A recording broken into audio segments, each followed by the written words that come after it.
افسوس افسوس پدې ډیر لوی افسوس. اخلاق تبا، وقت تبا، علم تبا، تصورات تبا، افکار تبا. سدې د لاسه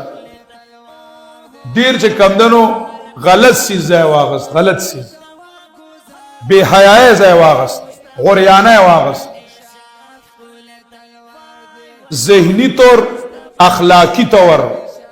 هر یو سړی بربند دی الا من شاء الله. هر یو سړی بربند دی اخلاقی طور.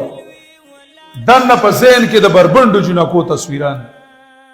دا دي. دې کې به عبادت څخه خوند پاتې شي، دې کې به کتاب څخه خوند پاتې شي، دې کې به کتاب څخه خوند پاتې شي. او سم په داخله اخته دي. طلبه علما ډیر لوی افسوس ته په دې باندې کتاب قتل نشته، کتابونه ختم، کتابونو چاپ کولو والا غریبانان حیران دي. ډیر وخت مخکې مفتی رفیع عثماني صاحب رحمه الله تعالی هغه وزلوي وی خلک وای چې د علم شوق دی او خلک وای چې داسې دي داسې دي. وی زمون په مدرسه کې 15000 طالبان دي، 4000 دي، 15 والله علم. وی دومره طالبان دي، زمون دومره متعلقین دي. وی موږ یو کتاب چاپ کړی دی او دا غي یو کالو شمو زر نسخه چاپ کړی دی، بیا غزر لا نه دي ختم شوی. هغه زر نسخه لا نه دي ختم شوی. مکتبو والا هغه اسناستی چانی چانی هغه چې موبایل راغله دی بس د کتابونو خوان ختم شوی. کتابو هغه خوان لاړو. نو دا علما او طلباو علم د کتابونو نه حاصل کړی دی. تحته کنز لهما اسلاف علوم را ښکارا کول پکار دي، باغی ځان پوهه کول پکار دي، استعداد جوړول پکار دي، جوور علم حاصلول پکار دي. الله دې موږ کې د شوق د علم نصیب کړي، ذوق چې د علم بس چا کې وی والله اعلم بس الا من شاء الله وبکې وایو ځکه څنګه لزمرونه خالی نه نور لکه د ذوق د علم چې ده کنه چا علم باندې قرباني وا په علم چې کمدنو فدا کیدلو هغه بس ختم. اګه علم پسې به خلق لیوانه و. ما مخ کې وی د شیخ نور الهدى صاحب رحمه الله واقعا استاد بیانول ملګری وی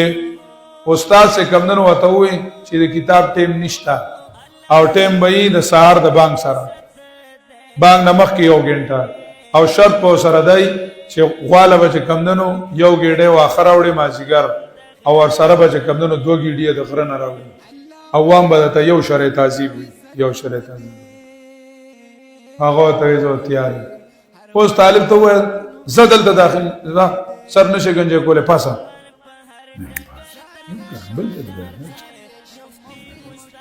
طالب ته یې ویل هم نشي چې پاسه سړیا ته دوه ورځې نه وي او چې کمنو راغله نه کیږي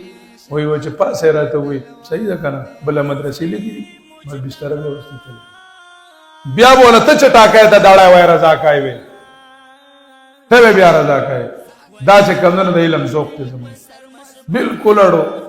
دا طالبان موږ لیدل دي، موږ زموږ مفرشا مول سید الله قصاتی یو طالب ته ویوځه او هغه 3 ورځې زموږ په ور کې ناشته زموږ په دروازه کې جړلې. ما ته مولوی صاحب ورته ما زما خو کې اختیار نشته وي ته به مال مولوی صاحب ته ما زنو نزولي و موته زما مور د کور نه راوي سلوي شابه او یې مال 3 ورځې هغه جړل زموږ په خوشو بیا مولوی صاحب وته دا غوښه ما په سید ماسیره اوسه زما مور ور په سوجري تر اوسته مشاو به مال سپارښت مالوی سپارښت کو زموږ مولوی صاحب شاړل د سره مولوی صاحب کتاب نه پاسول یو کتاب نه پاسول نور سبقونو کې وی کینا وې زما په کتاب کې باندې کې مونږ ورته چې مولوی صاحب خپکیږي نو خپکیږي زموږ په کتاب کې باندې کې دا طالب مونږ لیدلی دا دوره وخت نه شي اوس طالب ته عزت هیڅ مسله نشته. تربیت دوم د طالب نشي کوله دا سه کار دی بس قدرتي کونته کې پته نه لګي چې صح وراله تل سره دی آرامي شي د الله سره د موبایل له لاسه د کتاب ذوق شوق علم ذوق شوق ختم شو د طالبانو نه. ګرانټ کې کړي وته وی یا الله زما دې په توبو دې چې ګرانټ کړ سبب کوئی پته نه لګي چې څه بلا غري وي ګرانټ کې او د اصطلاح تشریح هم کوي اوس په د مسند مسلې ترجمه هم راوباسو د مضاف مضاف له ترجمه هم راوباسو د ار یو سیز به کمنو اصطلاح زوتول نشته علمی اصطلاحګانې علمی عمق قران مجید خو الراسخون فی العلم وی والعالمون خو یوازې نه دي والراسخون فی العلم رسوخ فی العلم ليتفقهوا فی الدین ویل دي خبره نشته ځان په کول په خبره باندې نشته او غرق ځان په کوم یو څو خبرې د اصطلاحات لرونو نه سر بربره او بس ته شوي عالم شوي فارغ شو د خیره سره ماشاءالله فارغ مړی ته وي ډاکټرانو نه تاسو کوي وي تاسو مریض فارغ شو